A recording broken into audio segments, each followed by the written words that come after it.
The murderer had turned the blade around, striking with the blunt end, crushing skulls rather than splitting them. Perhaps he thought it would be quieter that way. Perhaps he enjoyed the intimacy of it. Room by room, he moved like a shadow. Here we go. Let's just smash these heads. The children's beds became crimson tableau. Herman, Catherine, Boyd, and Paul, none were spared. The killer took his time. And before we start the story, join the channel and ring that bell, or I'll be the figure at the foot of your bed.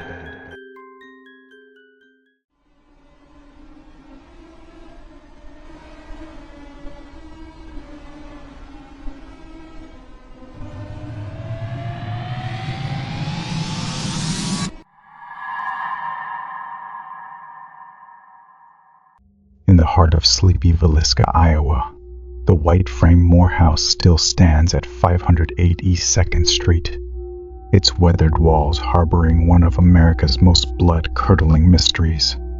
On that moonless Sunday night of June 9th, 1912, 8 souls went to sleep, unknowing that their beds would become their graves before dawn painted the sky.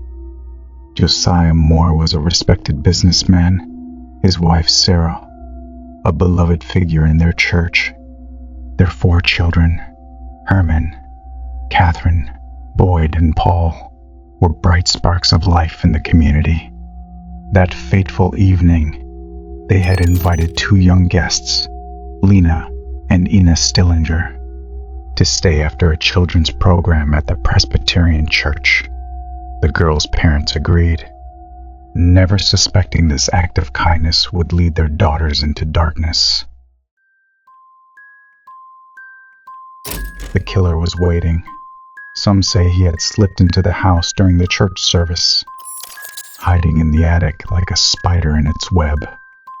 Others believe he crept in after the family returned home at 9:30 p.m., when they were lost in their evening routines.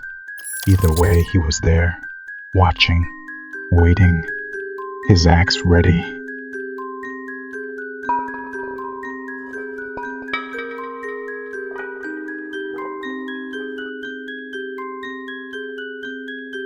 The Morehouse held its breath as midnight approached. The children's laughter had faded to soft breathing, and Sarah's prayers were but whispers in the still air.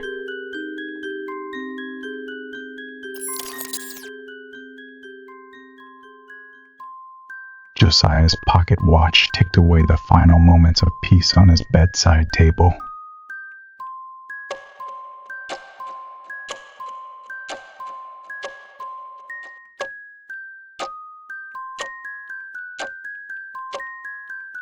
The killer had taken care to cover every mirror in the house with clothing, as if to shield himself from his own reflection, to hide from the horror he was about to unleash.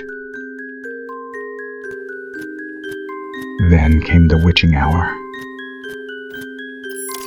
The first blow fell in the master bedroom. The killer swung Josiah's own axe, borrowed from their coal shed, with terrible precision. Josiah and Sarah never woke to scream. The murderer had turned the blade around, striking with the blunt end, crushing skulls rather than splitting them. Perhaps he thought it would be quieter that way. Perhaps he enjoyed the intimacy of it. Room by room, he moved like a shadow. Here we go. Let's just smash these heads. The children's beds became crimson tableau. Herman, Catherine, Boyd, and Paul, none were spared. The killer took his time. Herman, Catherine, Boyd, and Paul, none were spared. The killer took his time, methodically destroying every life in his path. The Stillinger girls, sleeping downstairs on the first floor, were his final victims. Lena, 12 years old, showed signs of having woken during the attack. There were defensive wounds on her arms, a final, futile attempt to ward off death. Daddy, is that you? No, I'm the one who will rob you of life. I wondered, how did the killer feel when the blood splattered on his face? When his eyes met hers, and he saw her near death, how could he not feel remorse? How hardened must his heart be? But the killer wasn't finished. After the slaughter, he lingered. This is where the tale turns even darker. If possible, he walked through the silent house, lamp in hand, examining his work. He drew water from their well and washed himself clean. Some say he cooked himself a meal in their kitchen, sat at their table, and ate while surrounded by his handiwork. The killer even took time to cover each victim's face with bed sheets, as if granting them one final dignity after robbing them of all others. The morning of June 10th dawned bright and clear, mocking the horror within. Mary Peckham, the Moore's neighbor, noticed something amiss when no one emerged to begin their daily chores. No smoke rose from the chimney. No children's voices carried across the yard. At 7 a.m., she knocked on their door.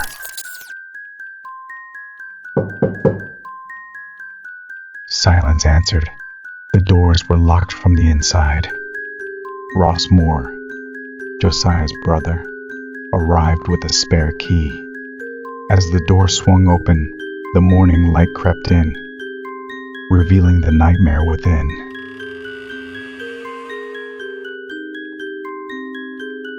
Oh, Jesus, I like that look in your eyes. I hope you all went to heaven. I'm not sure, but I found myself imagining the killer saying that. The telegram sent to the marshal rang with chilling simplicity. Come at once. Entire family murdered. House locked. The investigation that followed was a cascade of errors and missed opportunities. The crime scene was contaminated by countless curious townspeople who walked through the house, touching surfaces, moving items, leaving their own marks atop the killers. Vital evidence was lost in the chaos of that morning. Suspects emerged like shadows at twilight. Reverend George Kelly, a traveling preacher with a troubled mind, confessed twice, but later recanted. Frank Jones, a business rival of Josiah's, fell under suspicion.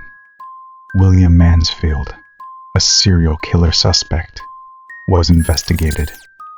But like the axe that dealt those fatal blows, the truth remained cold and untouchable.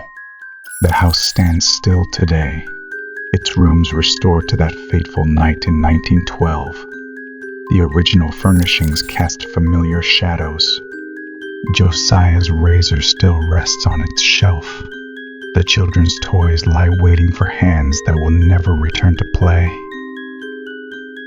Oh, thanks, Daddy. What beautiful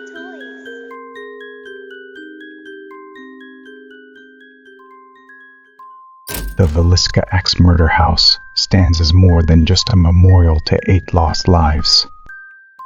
It's a dark reminder that evil can enter any home, strike any family, and leave questions that echo through generations. The killer's identity remains as shrouded in mystery as those mirror-covering sheets, and the house keeps its secrets behind walls,